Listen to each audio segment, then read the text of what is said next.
Welcome back, everybody, to another episode of the Splatty Podcast. I've got Nabil and James with me. How you guys doing?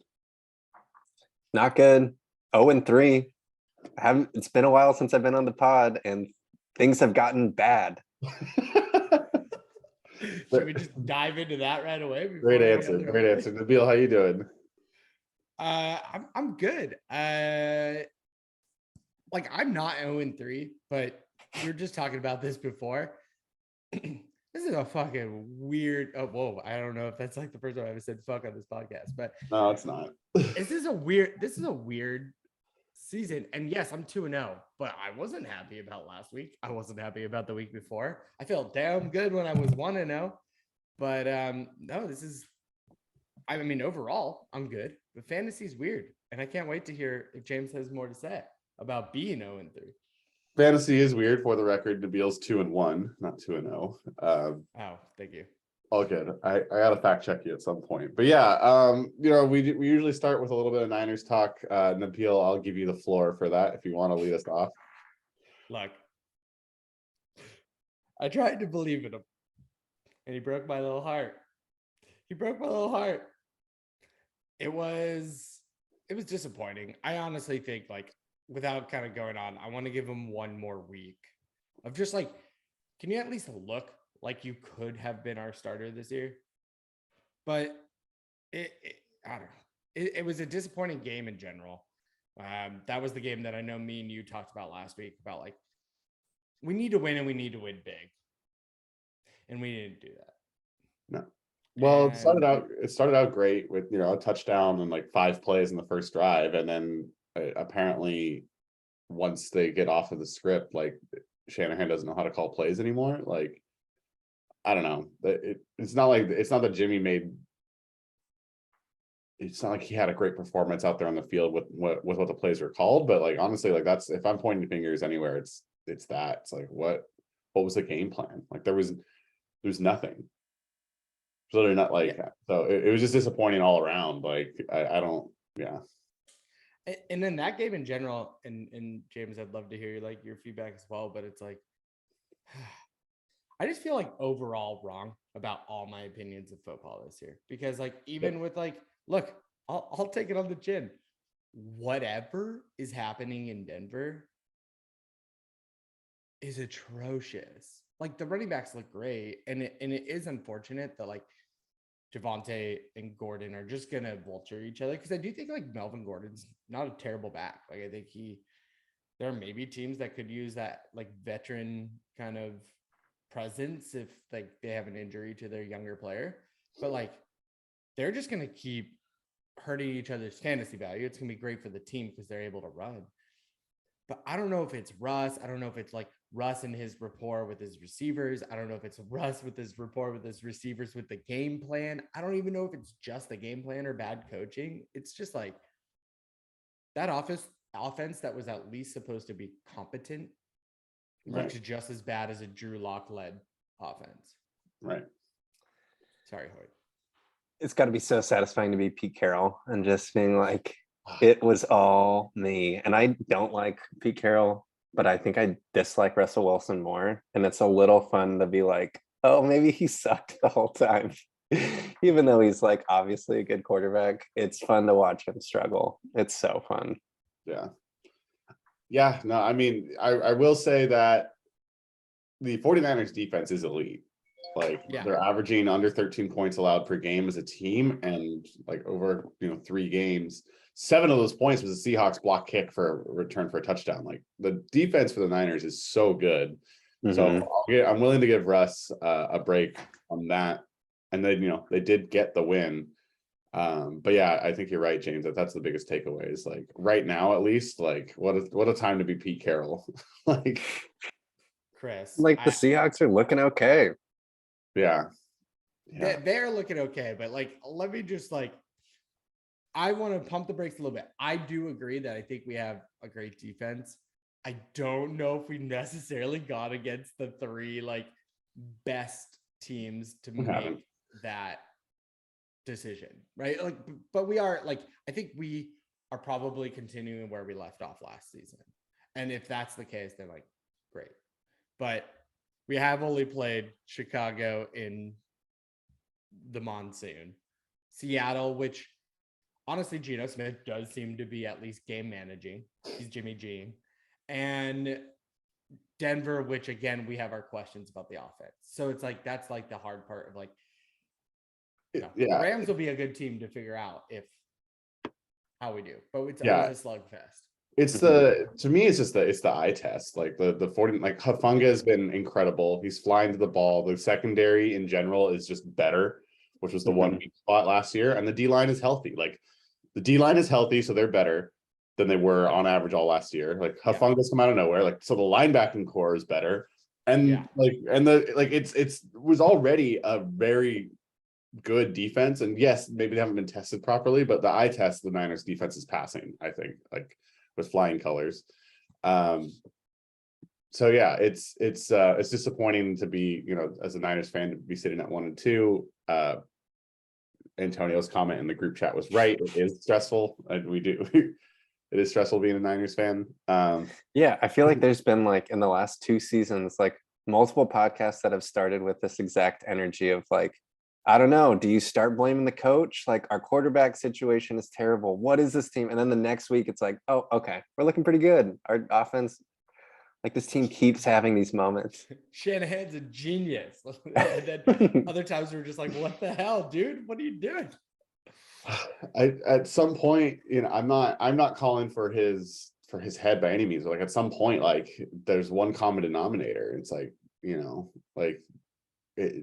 what coaching decisions are being made? Like, and again, not to throw him under the bus, but like just look at the stats. Like without Jimmy G, Shanahan sucks as a head coach. Like that's a terrible record without Garoppolo as a starting quarterback.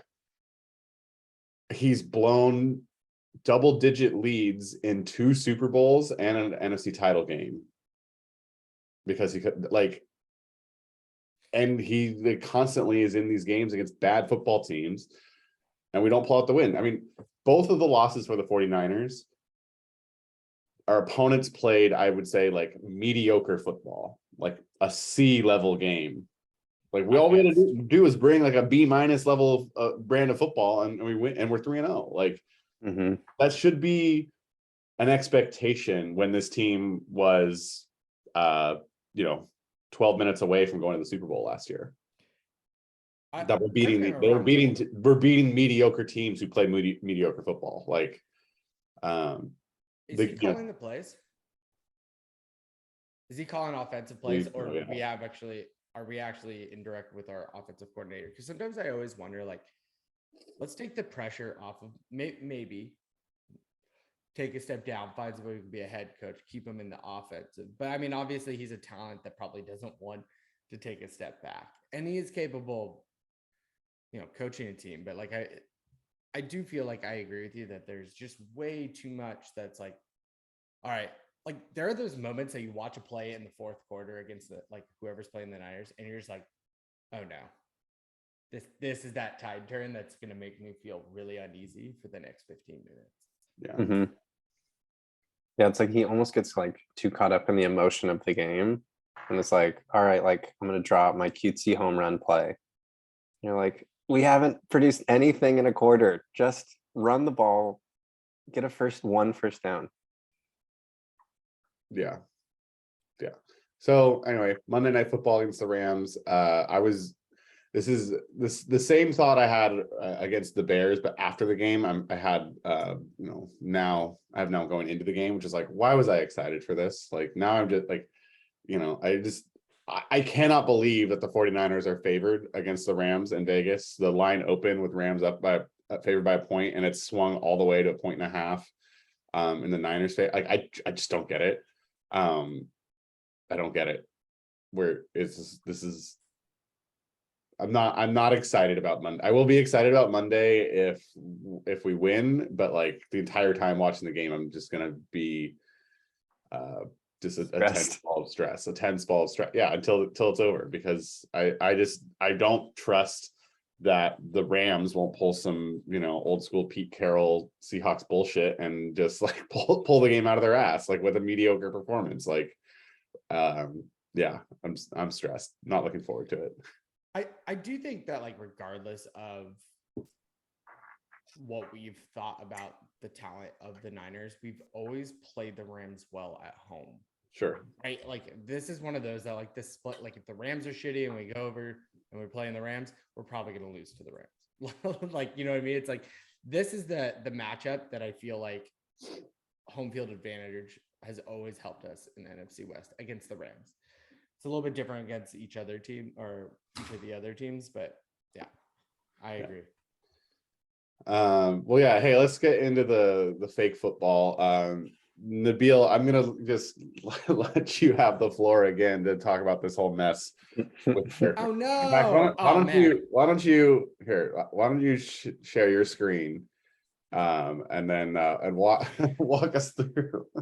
Man, I thought I told you guys in the beginning. I'm like, I'm good. I feel like I've explained it enough. So I'm gonna start out by saying that Nabil, you didn't do anything wrong. Stupid, sure, but nothing malicious. 100%. And to make sure, and to make sure nothing malicious was done is why I moved up the waiver deadline for McKinnon so that he'd be available for someone to pick up and play this week. Which, by the way, did anyone check? No one took him. No, which is fair. Like, I think that whole offense in general, the whole reason why I put him up for waivers in my head was because I just like, if I lost him, it's no loss to me, right? But like overall, fine. I'll share my screen. I didn't want to hash it out, but I'll hash it out. Just it's not a hash. There's nothing to discuss. I want to document it. People know. Boom. So you go to players. You're on a business call. You know, we're all on those like work calls. They were like, we don't really want to have to pay attention, and so you know. You come in here and you're like, ooh, I'm really interested in this player. So you go to add them on waivers. Then they bring up your team. Now, I'll fully admit, how many years have we been playing on Yahoo? What, 9? 10 years. This is 10th year on Yahoo. So officially 10 years, right? So yeah, like I should probably know better. But again, I'm talking to a client about, you know, a burst pipe or something on site. And I'm like, well, I don't really care. So I'm like, oh, cool. I don't really want Russell Wilson. So then I go and I just think in my head, it's a waiver. So I'm adding someone. So now I need to drop someone. So you go here. And again, it just sounds like it's transaction. So I went and I hit, I'm not going to drop them because I don't want to deal with this debacle. Playing with fire right but there. Then you just go hit drop. And then I noticed that when I made an oopsie daisy, I immediately texted Chris, hey, I made an oopsie. And that was the whole situation.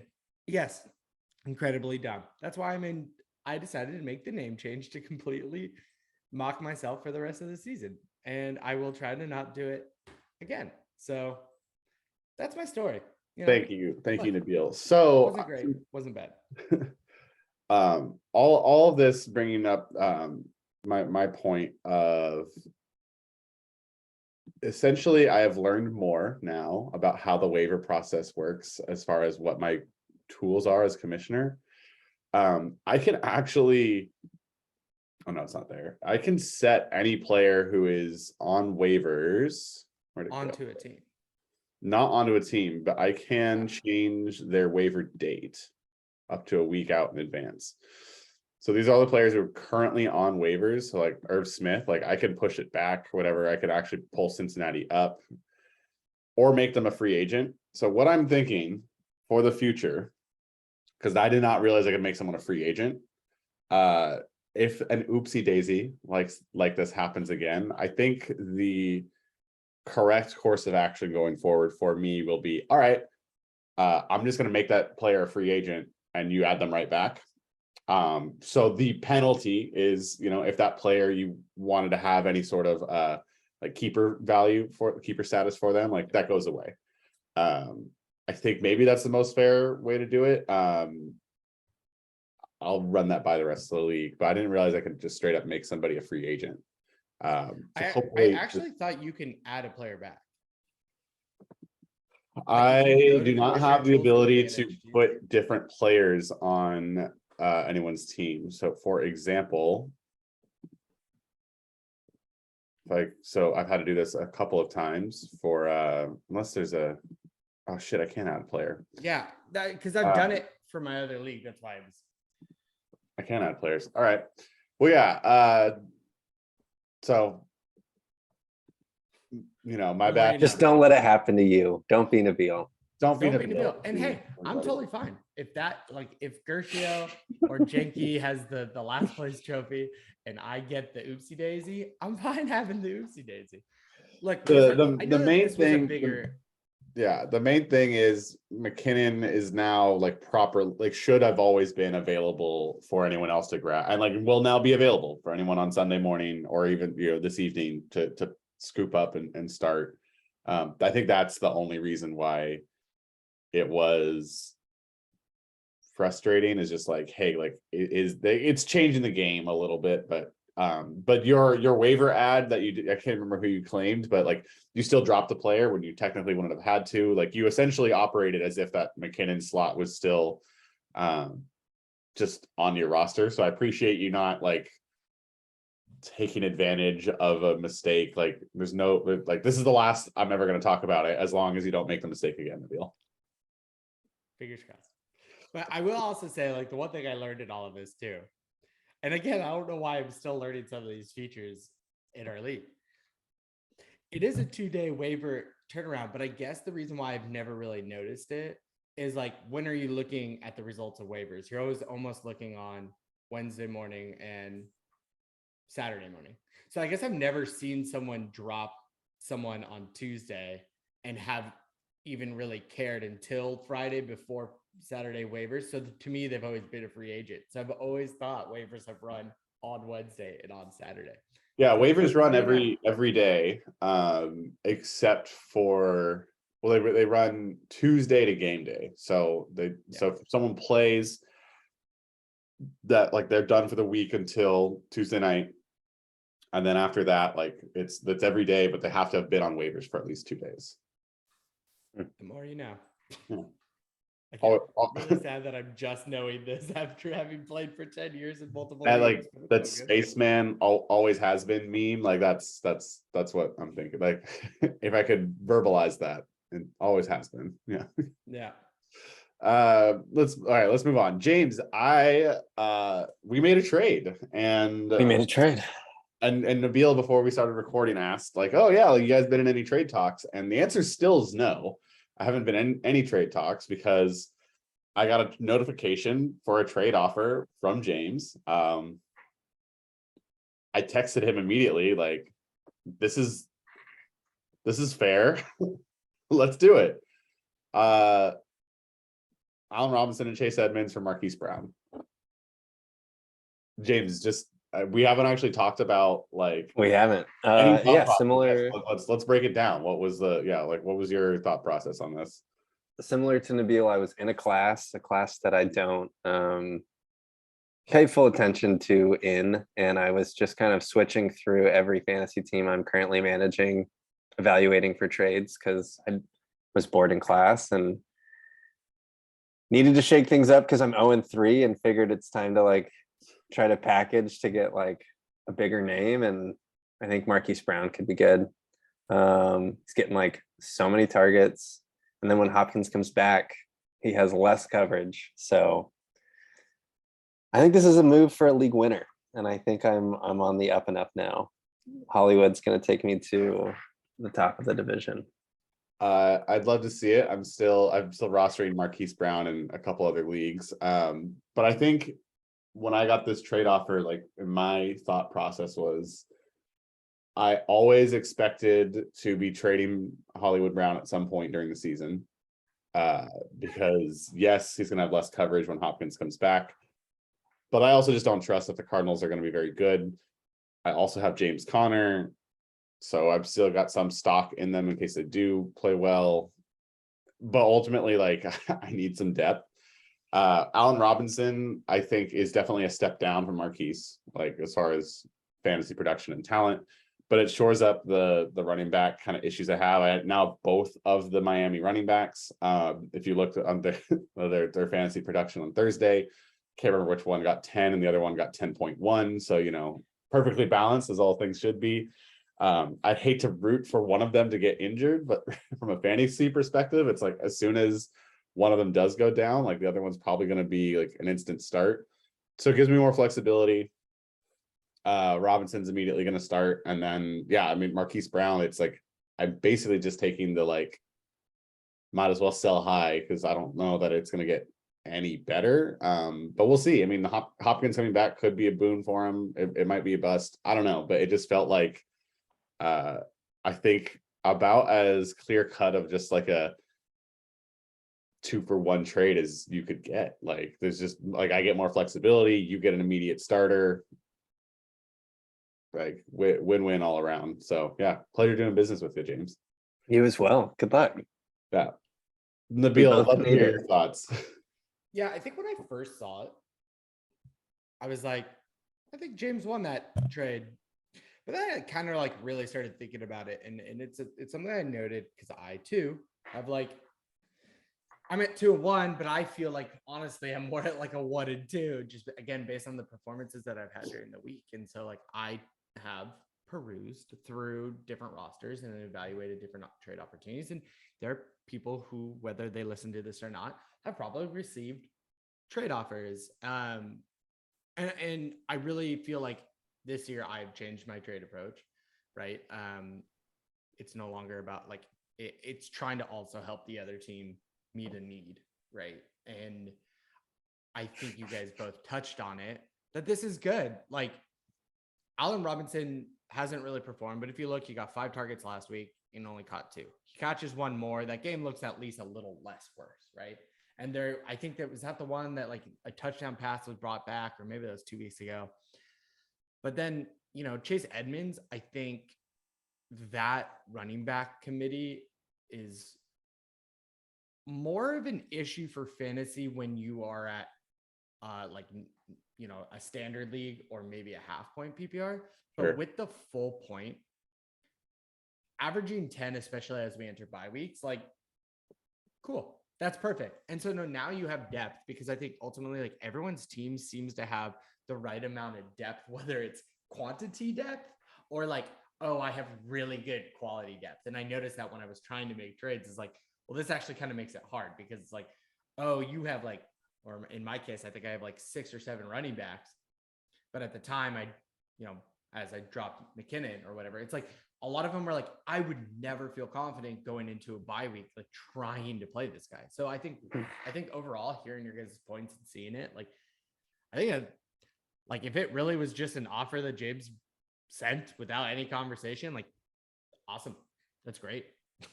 Like, that's kind of the old school style trade. Yeah, very old school, very much like I don't know, just and everyone's probably in a handful of leagues where like they don't actually know everybody in the league, and so you know you just get random trade requests or trade proposals, and they're usually garbage. But it's nice knowing that, you know, James isn't going to do that to me. So thank you, sir.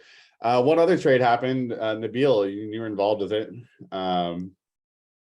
Got Darrell Henderson Jr., got a 12th round pick, so you're moving up in the world. You don't have to tell us too much about your thought process, but I'd like to hear a little bit about what yeah, I mean, the Muth has been good but not great. So what's the thought process here for you? Well, I'd actually, so as previously stated, I've evaluated multiple trades with multiple people and have sent multiple offers with like, and I'm trying to do this approach as if, and this is not a dig at Travis, but we all know that Travis, when he trades, he wants you to do the research and he wants you to send him a trade. And if he likes it, he'll take it. If he doesn't, he doesn't. Right. So I kind of have just taken that into all my trades. So I've made some offers. I'm not going to talk about who or what was on the table, but I was sending some out that, you know, Yahoo evaluated well. You know, some of us use Fantasy Pros like that. You know, trade compare, or that analyzer was like, okay, that's like pretty even. So I sent those out because I'm just like done trying to get super greedy. I wanted to benefit me and I wanted to benefit them so I could just get a trade done. I sent a bunch out. One I had actually sent over to Drew. Drew denied.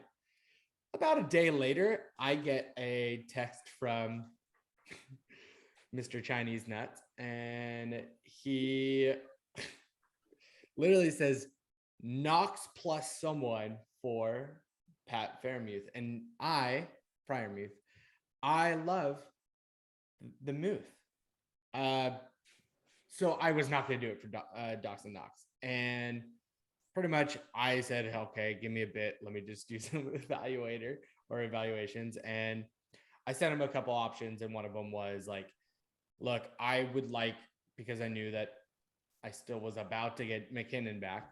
I wanted something that was like at least a depth that, like, if I send out, I at least know that he could potentially be, or he is in a committee that he could have one of those games that's really good. So it worked out that it was Henderson, but I did, because I really liked Freiermuth, want some pick compensation. So,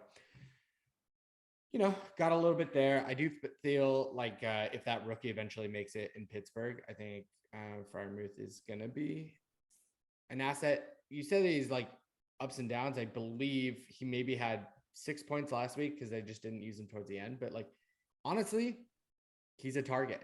And he's like, I remember watching him in preseason. The reason why I made the move for him over Cole Kmet was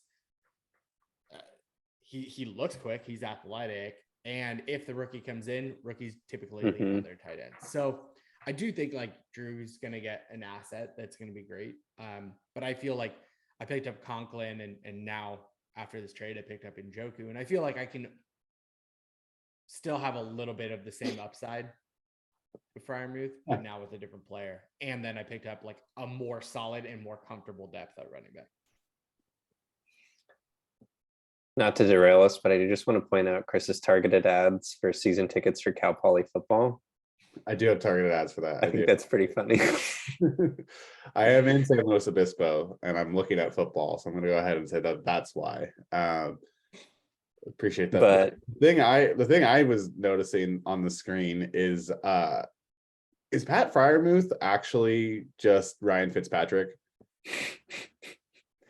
He does look like him a lot.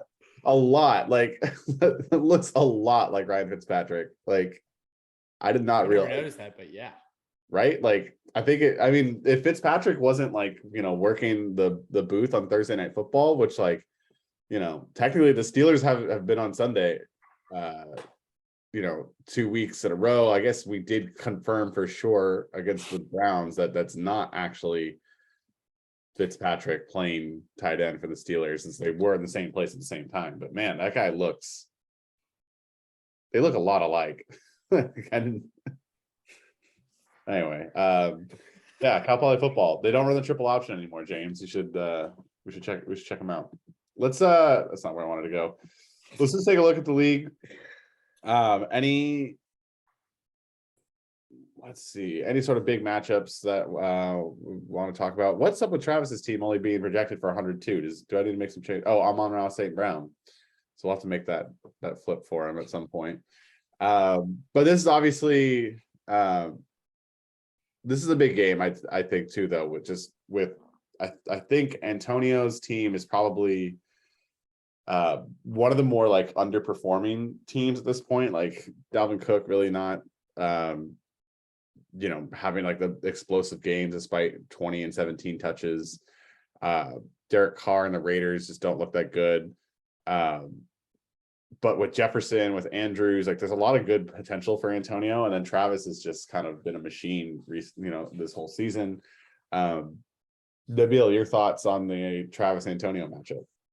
I think what's interesting is you can't really look at Antonio's team and his record without looking at the previous 3 weeks. And I'll just go ahead and explain it. But like week 1, he put up 133.8 points and lost by 1 point to Spencer. He then put up 116, which is his bad week, and won against Devin. But then had yet another great week against Kevin, where he scored lost it 121.72 and lost by 0.18. So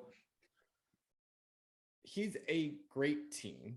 I think when it comes to Travis's team has I think Amon-Ra St. Brown has been huge for Travis in helping him perform.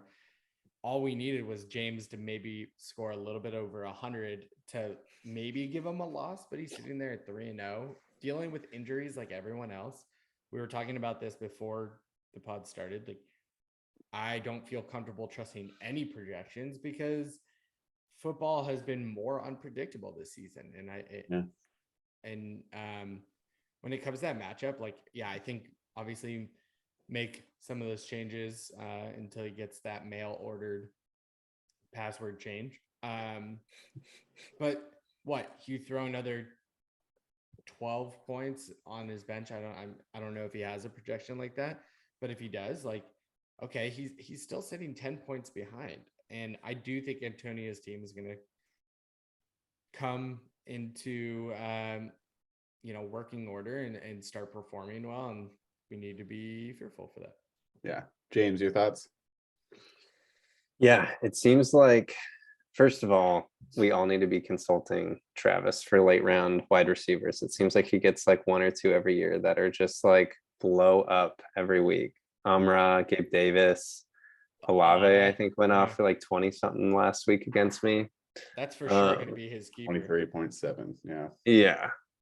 But like Antonio has Mark Andrews, who's gone over 20 points 2 weeks. Like Jefferson had the 30-point week and then quieted down. So like if his like big guys just like kind of get back to normal on the same week, I think he's going to be a hard team to beat. Yeah, that's kind of my thought too, is like I think Antonio's roster is great, and like Nabil pointed out, like they very well could be 2-1 or even 3-0. And it's like this is a huge matchup just because like Travis's team, I feel like is like vulnerable for the first time. And Antonio, like is he going to take advantage of it? We'll find out. Like, if he doesn't, like all of a sudden Travis is sitting at 4-0, and then you have a very good Antonio roster at 1-3, like where now, like you just like if you're Antonio, it's just like you got to win now. But I think this is probably the week where we see Travis finally get taken down, even with the sub in for St. Brown, giving him a little bit more than a 32% chance according to Yahoo.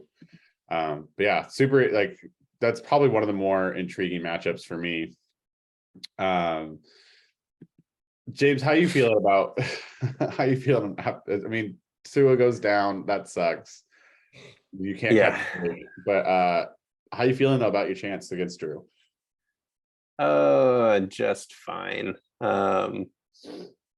I seeing Tua go down is such a bummer because I had the game where Trey had like 2 or 3 points when he broke his ankle. Yeah. And then I have Trey week 1 in the monsoon, and Tua last week wasn't great. Also was hurt for a portion of that game. So would really love like even just like a 17-point quarterback performance would be huge for my team at this point.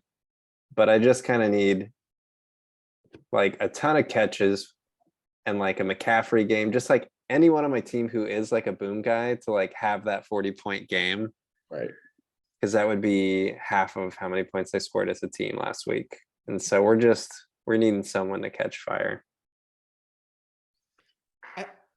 I would say that your team is set, like, just to console you and make you feel a little bit better. I mean, like the matchups that you have this week, even with Tua's poor performance, you do have the ability. It is a bummer that AJ Brown is playing in what will be a rainy game potentially, or even a super sloppy game, because he has been great and the Eagles look so good, and that's why I'm glad I like snagged up their defense. But it's looking like Keenan Allen's out again this week. They got to figure out how to get Christian McCaffrey. And honestly, it just needs to come down to like, yo, Baker, you got a wide receiver at running back who's like explosive. Like, give him the goddamn ball. And Javonte Williams, we talked about, like, he just needs to be let free. And at least it's an indoor dome game, against the Raiders, who kind of look like Swiss cheese. So, like, I think you have the chance, man. You might need to look at is Buckner or Buckner? Yeah, he might be out. I think he's a game time decision. It says out. It's odd. Some of that, but God forbid they put a Q on him like everyone else they decided to put a Q on. But yeah, I think it's difficult when your quarterback is the one. Look, as someone who's also had quarterback woes for years and years, it really is hard when you sit there and you're off to already a slow start with Mixon hitting his projection pretty much, right? Like that's kind of hard. Yeah, what sucks, I think, is like looking at, it's like this is not an 0-3 roster, and I know you did just trade for Marquise Brown, but it's like Williams should be scoring more points now with Swift out for at least a couple weeks. Like the Javonte Williams, Mike Williams also. It's like he has one like explosive week and like just be more consistent. Like McCaffrey actually with a pretty consistent floor, I'd say for those those games. Yeah, it's like your team's like right there on the cusp of like having like that boom week, and if it can happen now, it'd be very, very beneficial because 1-3 is a whole lot better than 0-4. And then really like it just kind of comes down to like on Drew's side, like does Buffalo play well or not? Like if Diggs and Singletary blow up, then yeah, okay. He's gonna have a lot of points, but that game's also gonna be in the rain in Baltimore. So we shall see. We shall see. But interested to see if you can pull it out, James, because I would hate to see you start 0-4 and just kind of me too, Chris. Tough turnaround. It's tough turnaround. Nabil, why don't we take a peek at your matchup as well against Spencer? Another one I think it's kind of pivotal, right? Tyreek with a big game to start out. No kicker yet, so the projections are a little bit funky for Nabil. But Nabil, like, what are you looking for? Like, your roster's relatively healthy. Anything in particular like you're looking for or asking this week as you go up against Spencer? Yeah, I think I'm having a little bit of a lottery on some players, and right now, I think like we all are, and I've explained before, like I had a lot of depth at running back, not all. I'm just gonna go back to this conversation for a little bit more. A lot of depth that are just like that, waiting for a big break or if there's an injury. So the reason why I'm not playing a kicker is there will be one more running back drop this week. I'm pretty much saying there's a couple players who are just like, can you just prove your worth a little bit? One of those just being Cook on Buffalo. Like he's put up points that are like, well, you could be a good flex option. So there are people I'm going to drop. So yes, let's just go ahead and like pretend that like my projection has maybe 6 more points for my kicker. Do I feel great? No, but I'm glad that I have my starting roster back and the strength of that. I have Bateman sitting out just because bad weather against Buffalo doesn't sound as enticing as Palmer, who's had a really good couple weeks with Keenan Allen out, and indoor against Houston. So I'm hoping that will be my gamble that'll pay off. It's really hard with Chase. Like I can't get disappointed. He's put up, like, I think this might be maybe how James feels about McCaffrey, right? But it's like McCaffrey was the first overall pick. You want him to perform like that, but he hasn't been bad. And like, okay, like 10 or 12 is my floor with Chase. Like, that's fine. That's not going to lose me a week. It's certainly not going to go ahead and win. So it is a bummer when you get these projections that are sitting there at 19 points almost every week to come out with a 12. And so I do feel behind the ball. I think we've had this conversation multiple times on past episodes of just being behind the ball on Thursday. What I really need are 2 things. One, I need Kamara to be Kamara. And Hoyt knows this well too. Well, actually me and Hoyt have talked about, like, his curse was that having Kamara, who is performing really well, curse the rest of his team. Mine is that I have him and he's not performing at all. I need him to do something. And I'm hoping that, like, traveling overseas, there's going to be jet lag for the defense and he's going to cut him open. And honestly, Minnesota hasn't been great against the run. So I'm hoping that pays off. But I also just need Wilson. Like, Wilson, just have a game. Like, and it's going to be, hopefully it's good against, again, an indoor game in Vegas. So it's not that long of a trip either from Colorado there. So I just need those guys to perform. Fournette is honestly, I'm so glad I was able to keep him. I think he's been a great safety valve. Mike Evans will be back, hopefully doing big things against Kansas City, which will ultimately be a shootout, or at least that's what we're projecting. Oh, yeah. Hopefully it's not the Green Bay game again, where it just looked atrocious. But yeah, I mean, I just need my players to do what I drafted them for. And, this is like James, this is not the week that I need you to hit your projections. This is the week that I need you to have the boom week. The draft or why I drafted you, I will say I love the starting Joshua Palmer against Herbert like move as well. Like that's a really good way for you like to hopefully to counter what I think could be just a ton of points that the Chargers should be able to put up against Houston. Like I feel like if Palmer is silent but Herbert throws for 3 or 4 touchdowns, like it could be a long Sunday afternoon for you. That and then the one guy that is on Spencer's roster that like I feel like could just have like a big week is Debo.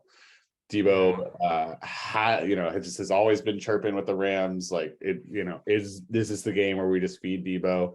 But I just for your sake, hopefully by Monday night, you're not out of it, and Spencer's just piling on the points with Samuel there. But yeah, should be interesting. James, your thoughts on the matchup? Yeah, I feel like this matchup like highlights what's weird with fantasy this year. It's like Nabil, your guys who are like early round picks, like household names.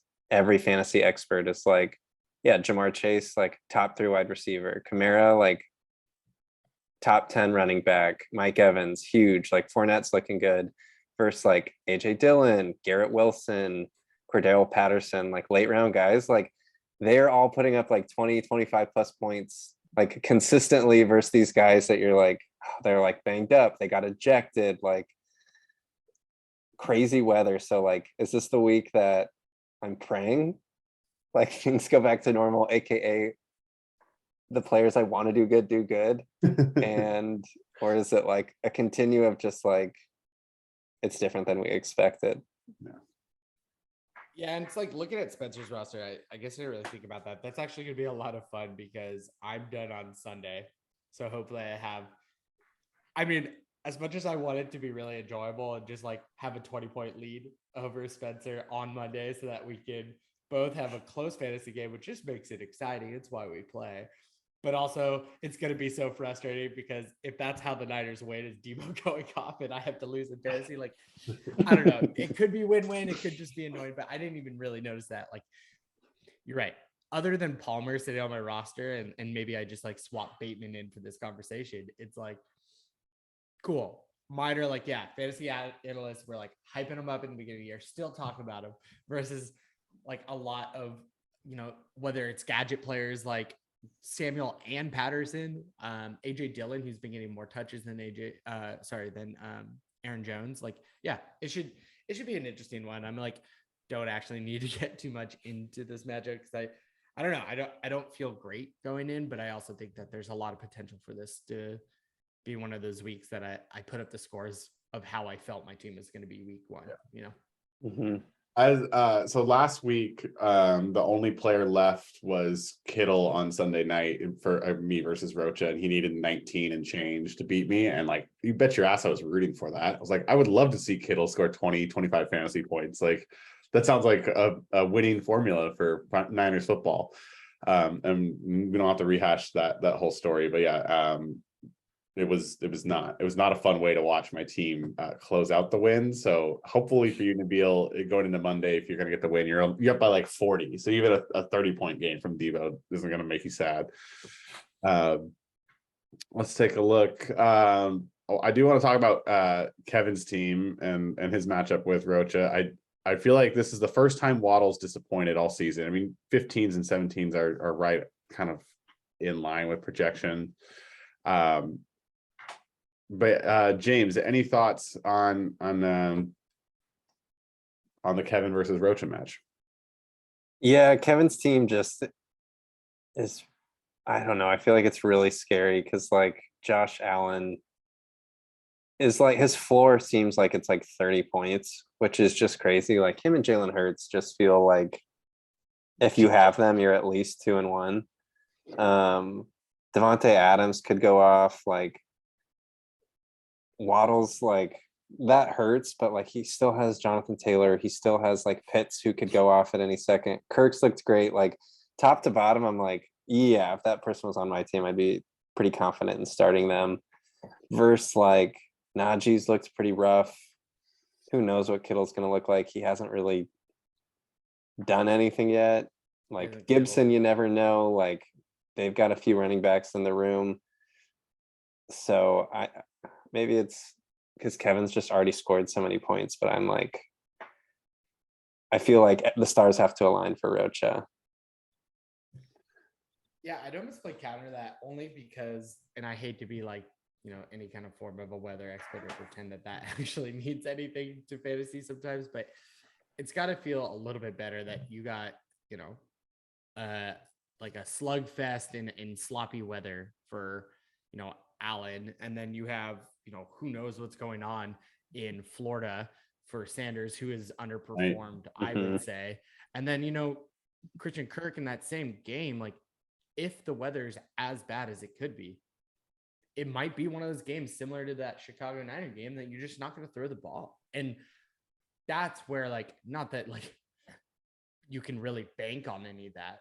That's what Ryan has to be hoping for at this point, because I mean, that will ultimately help. And then, he's sitting there with like, I'm sure he's got Najee Harris during a rainy game, but that's exactly when you want your running. Like that's the weather you want for a running back, because they're just going to get more touches. Maybe more fumbles, which is obviously an issue, but then like he's got a few dome games. And yeah, I think this is the time for Ryan to maybe get a strike. And this is probably the week with Waddle underperforming that Kevin probably wants. Yeah. This is I think this is another like really good example of like how weird fantasy is, because it's this year. It's like you look at this roster and it's like, yeah, like Kevin's team should be better, they should win, but then also like they haven't played the games yet, so I would think like Kevin should just have the better team. I mean, even with Waddle going 10 points under projection, like he's still projected to win by 6. You got to figure someone on Roach's team is probably going to have a dud of a game as well to bring that right back down. And yeah, I think it really comes down to like, how is the weather for Kirk, Sanders, Allen? Like if the weather doesn't really affect those games, like Allen might even be weatherproof. But we'll see. Like this one feels like on paper, Kevin should be like, walking away easy with the win, but like I just don't know. Is Kittle gonna blow up? Is Gibson gonna blow up? Is Matt Gay gonna blow up? I mean, there's a chance that the Rams-Niners game like just turns into a field goal kicking contest where Gay gets like 3 or 4 attempts from 40 plus yards. Like so yeah, super curious to see how this one turns out. Because of the amount of I guess it's just 2, but with Stafford and Gay on Roach's lineup, I definitely am rooting for Kevin to be the better team here. But I feel like there's a lot of different ways it could happen, right? Taylor could blow up, Allen could blow up, Adams could blow up. Yeah, super excited to see how this one unfolds. Because is fantasy going to get back to like normal, or are we going to have another weird week where it's like, yeah, Kevin's team only puts up like 110? We'll find out. We're so close. I think we've got all but 2 of them, so might as well keep on rolling. My matchup with Hoyt, I believe this one has the most amount of players who've already gone. Not a ton really to talk about though. From the like, we're pretty like Burrow and Higgins. Essentially, like, I mean, Higgins went a little bit over projection, but like Burrow right on the money.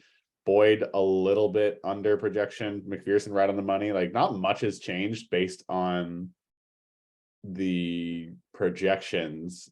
Like, I got a little bit more, Hoyt got a little bit less, but basically going in fresh, I'd say, for Sunday. Nabil, your thoughts on the me versus Hoyt match? How are you considering 9 points a little over projection, Chris? Because I don't think Higgins should be projected it's at just 60. a little bit. It like balances out. Like it's 9 points. That's Higgins should that's huge. He should be projected for 20 anyway, but that's a different conversation. And I mean, look, if as the Chase owner, right? Like I do think that these guys need to probably be projected about the same. So if that means projecting both at 17, right, or something. But regardless, I think what I was doing, clapping off mic or further away from the mic, that's exactly why you made that decision, right? Like to have both of those blow up at the same time, and it turned out to be the game that you needed. Like that's great, and that's what you want to go into this matchup. Yeah, I think Hoyt is gonna have another kind of difficult season. And I think it's just like CeeDee Lamb just not necessarily performing to the level that CeeDee Lamb needs to. And honestly, I can't really remember exactly what his pre-draft, picks traded and everything, how that ended up working out. It is unfortunate because as much as it was always fun to talk about the curse of Kamara, this is one that is unfortunate because like Hurts, he like is great. And so like, honestly, maybe I need to do a little like peeking back at like how Hoyt's overall season has gone and if he's had some tough beats, but yeah, I think this can still go anyway. Yeah, it's an 11-point difference currently, but like Hurts is a freaking beast, man. It's he's kind of turning into the Lamar Jackson and like the Lamar Jackson in the Josh Allen kind of realm of like being able to put just massive consistent points. And that's gonna be great for him. And yeah, I think everyone kind of had that shit week. It's a close matchup week 2. And honestly, that always hurts. 132 points week 3. That would have beaten more than 2/3 of the league that week. And yeah, hopefully, and we've seen this before, this is exactly opposite of what has happened to Hoyt in the past. So my fingers are crossed because it isn't really fun when you feel like you can't get a win and that there may not be hope this season after feeling like I don't think any of us are bad managers in this league. We all rag on each other. This is just unfortunate. And that's where it becomes fantasy. It's the same as like James Spino in 3, right? It's like everything looks good on paper. You should feel like you should be more competitive. And he's had 2 weeks that like 114 to 118, that game was close the whole time, right? And then to put up 132 and not win. To be 1-2 with Hoyt's team would be unlucky, like, and he's even more unlucky than that, sitting at 0-3. Jade, your thoughts? I feel like Nabil said kind of how I'm feeling. I'm just going to be so upset watching the Niners game if Allen Robinson goes off right after I trade him and the Niners pay the consequences. That would be tough. So I'm really hoping if you're going to win, Chris, it comes at the hands of everyone else on your roster. Fair. This is like an insurance policy on my happiness. I feel like Hoyt's got the better roster, like that's straight up. Like I love the play starting Boyd against Burrow. It happened not to work out. And this is what I'm really bummed about is that other than last week, Derrick Henry really hasn't had a good performance. I feel like a division game, like he's about to either blow up or prove that he's washed up. Like it's like gonna go one way or the other. Like the 14-point projection for Henry, it's like, he's either gonna score under 10 or he's gonna score 30. I've always been a big believer in Derrick Henry. He's, I drafted him first last year. This big part of my success early on. Obviously, he didn't help me out in the back half of the season since he was out with an injury. But it's tough like playing against Hoyt's team this week because like I like Hurts it's fun to see someone good in the NFC East finally. And Derrick, it's like I'd like to root for Derrick Henry. He's got a good roster, and it's just like this would be a bummer for the league as a whole for Hoyt with this roster to go 0-4. But business is business. So hopefully it's all over before Monday night, and I don't have to worry about how good Allen Robinson plays. But yeah, it's I feel like this is one where the Yahoo projections are just like a little more skewed than they should be, right? They have to like 61% chance of winning. It feels like it's a coin flip still. And it's funny. I don't know. Do you guys listen to the Fantasy Footballers podcast at all? I just do. had like the funniest analysis of Derrick Henry. So I just checked if there was snow in Vermont, and they consider him like the snow king. And as soon as there's snow in Vermont, that's when Derrick Henry freaking goes off. And so like they predicted last week that like, oh, there's snow in Vermont. We know this is the Henry game. Put him in your lineups, and he scores 25. Best science ever. I just checked. There's rain but no snow, so it might just be a projection kind of game for him. But it's unfortunate, but I'm excited to talk about the next matchup. Yeah, I believe this is the last one on, and this is the most important one as far as playoff seeding goes, most important one for the league.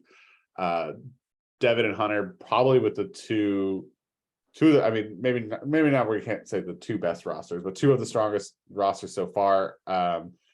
With Cup, Chubb, Jackson, like Rocha, or sorry, Hunter didn't have a ton of early picks, but all of them seem to have hit. And here he is sitting at 2-1 going against Devin, who had just a plethora of picks. And it should be another exciting matchup. James, why don't you go first on this one? Yeah, I feel like Devin's easily got the deepest roster in the league, and just like guys who'd be starting on many other teams, just sitting on the bench week to week. But oh my God, Hunter made such good value out of like the picks he did have early in the draft and the keepers he could have. Like Chubb's been awesome. Waller's been like consistent and worth the position he took him. Cup's insane. Lamar's insane. So like he's getting crafty with it too. Like Williams is a great play this week with Swift out. So there's Josh Reynolds, man. It's like he's capitalizing on how good the Lions have been lately, and like Jeff Wilson with Elijah Mitchell out. So like he's getting crafty with it. It's gonna be interesting. Like, I mean, the Chiefs Tampa Bay game feels like it has a chance to be very high scoring, and like that could be a Mahomes Kelsey stack that like it's looking over before Sunday Night Football. I don't know. I think I'm more scared of Devin long term, but like game to game, like you just never know with Hunter. Sure.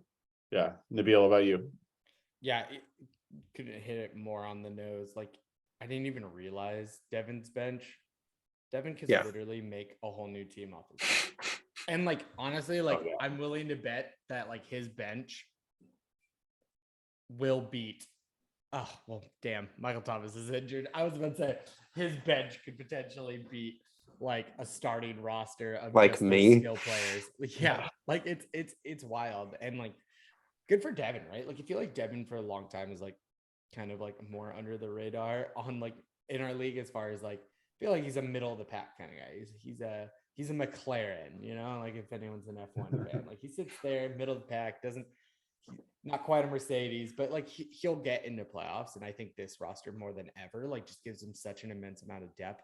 And as discussed, I believe like last episode or whatever was, he could like piece some of those guys together to give someone who really needs depth, like pairing like Metcalf in Elliott or DJ Moore and Elliott and go and get a stud just to like lock in his playoff team like later in the season. Like hell yeah, go do that, dude. Like that's something I think is dangerous about Devin. And like you said, James, like Hunter's been crafty, man. I even remember talking to him in Chicago and a few weeks after, like he wasn't like thrilled about his team, but he kind of knew going into it. But like he's put out a starting roster. I think with him beating Hoyt last week, obviously it had to do with Devontae Smith's like insane game going completely nuclear with 30 points from like, doubling the projection. Like maybe he gets that again, but he's hitting when he needs to hit. And I think this is going to be a great matchup. This is one that obviously I think like Devin wants, and then he'll feel way more confident like moving forward, because this just happens to be the week that I feel like Hunter's team is at its best strength. And like he locked in those like, oh, like I picked him up as like the handcuff or whatever, but like now they're all starters. Right? Like Josh Reynolds, I think, already has rapport with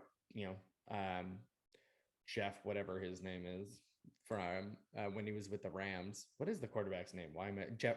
Sorry, something Goff. Jared Goff. Thank you. Ugh, brutal. But I don't really care about the Lions that much. But apparently they're so fantasy relevant.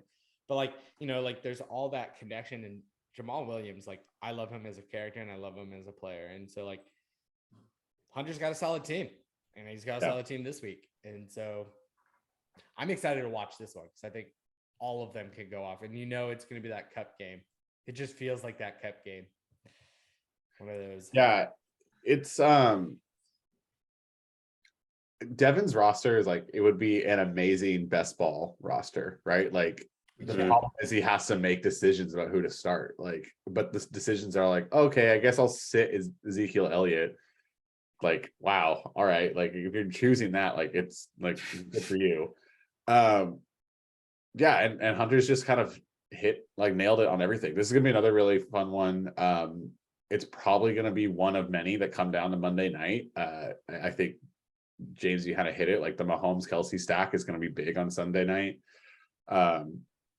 But like, will Devin be able to like stretch the lead enough to where it's out of reach for Cup? Like most likely not. Like even if it's 35, 40 points, like going into Monday night, like Cup is absolutely capable of producing that type of 17 targets. Yeah. right, like he is, right? Like there's no way that I don't see how this game's gonna be over going into Monday night unless somehow Devin's team puts up a dud, which I just don't see that as an option. The other thing that kind of stands out to me, I wonder if Devin just hasn't looked yet, but like, is he gonna roll with the Jacksonville defense against Philly? Like I know they've played really well, but you know, the Eagles are not the Colts, they are not the Commanders, like they're not the Chargers even. Like they're better than the Chargers, I think, at this point. The Chargers seem to be pretty dysfunctional. Does he keep rolling with them? Like that's a bold start of the defense. So you know, you swap that out, you get someone who's projected maybe for a little bit more than 4. Is he just, you know, is he now the favorite, especially after Miami only put up a couple points for Hunter in the defense slot? There's so many different players in this matchup that like are just gonna be fun to watch. Just a lot of it's gonna be in the 10 a.m. slot or even the 6:30. But I am absolutely looking forward to this being a close matchup going into Sunday night and then Monday night too. Like this will be super fun for the league as a whole to see like how do those two teams who clearly have playoff aspirations fare against each other. I believe that's all of the matchups that we've gone through. If we missed yours, I'm sorry, but it is just about time to wrap it up. Do what we always do. Bold predictions. Who's got one? Who's ready to go? Mine's not bold.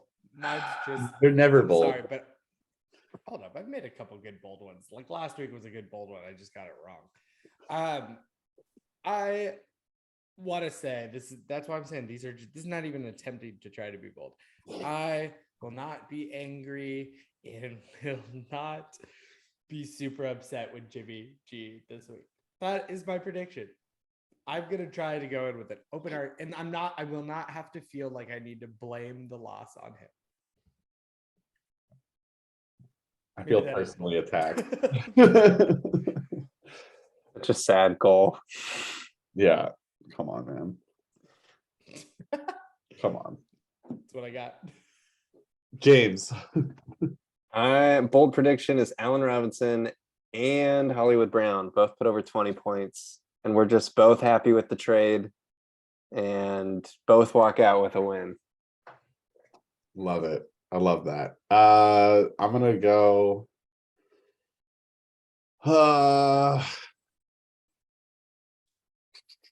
I'm gonna.